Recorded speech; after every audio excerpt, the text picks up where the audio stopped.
શકુંતલા વસાવાના જામીન મંજૂર થયા બાદ આજે ચૈતર વસાવાના જામીન માટે પણ અરજી મૂકવામાં આવી। કોર્ટમાં થઈ દલીલોની શરૂઆત।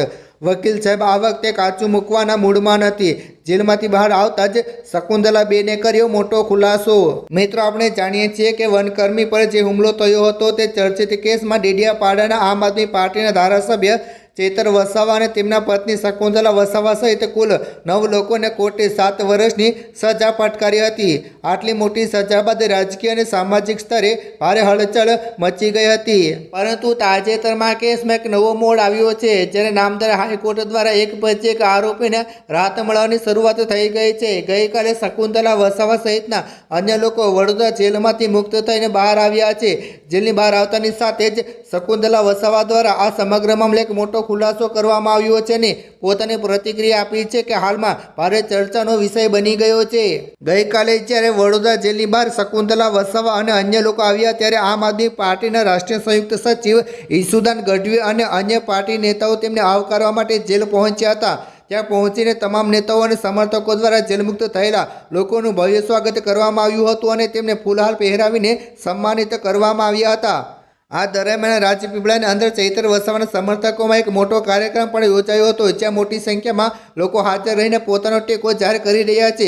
આ સમગ્ર ઘટનાક્રમ વચ્ચે મીડિયા સાથે વાતચીત કરતા શકુંતલા વસાવાએ ખૂબ જ મક્કમતાથી જણાવ્યું હતું કે સત્ય થોડો સમય પરેશાન થઈ શકે છે, પરંતુ ક્યારેય પરાજિત થઈ શકતું નથી અને હંમેશા અંતમાં સત્યનો જ વિજય થાય છે। જ્યારે શકુંતલા વસાવાને ચૈતર વસાવાના જામીન અને તેમની મુક્તિની પ્રતિક્રિયા અંગે સવાલો કરવામાં આવ્યા ત્યારે તેમણે સ્પષ્ટતા કરતા જણાવ્યું હતું કે હાલમાં જ ચૈતર વસાવાના જામીન માટે પણ અરજી મૂકવામાં આવી છે અને ટૂંક સમયમાં જ તેમને જામીન મળી જશે અને સારા સમાચાર તેમના તરફથી આવી જશે। આ સમગ્ર મામલે આમ આદમી પાર્ટીના નેતા ઈસુદાન ગઢવીએ પણ ભાજપ સરકાર સામે આકરા પ્રહારો કર્યા હતા અને ગંભીર આરોપો લગાવતા જણાવ્યું હતું કે ચૈતરભાઈ, તેમનો પરિવાર અને આદિવાસી સમાજના ખેડૂતો ઉપર જાણી જોઈને ખોટા કેસો કરવામાં આવ્યા હતા અને તેમને તુરંત જ સજા આપવા માટે શાસક પક્ષ તરફથી પૂરી તાકાત લગાવવામાં આવી હતી।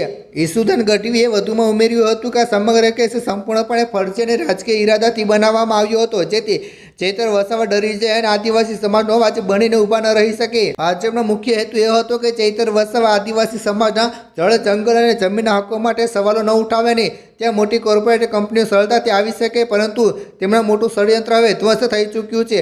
હાઈકોર્ટે શકુંતલાબેન અને અન્ય સાથીઓના જામીન મંજૂર કરી દીધા છે અને અમને પૂરો વિશ્વાસ છે કે આગામી સમયમાં ચૈતરભાઈ પણ જેલમાંથી બહાર આવી જશે। અંતમાં આમ આદમી પાર્ટીના નેતાઓએ આદિવાસી સમાજને સંપૂર્ણપણે આશ્વાસન આપ્યું હતું કે તમારો અવાજ ક્યારેય દબાશે નહીં અને ચૈતર વસાવા જેલમાંથી બહાર આવ્યા બાદ આદિવાસી સમાજના અધિકારો માટે બમણા જોરથી લડત લડશે।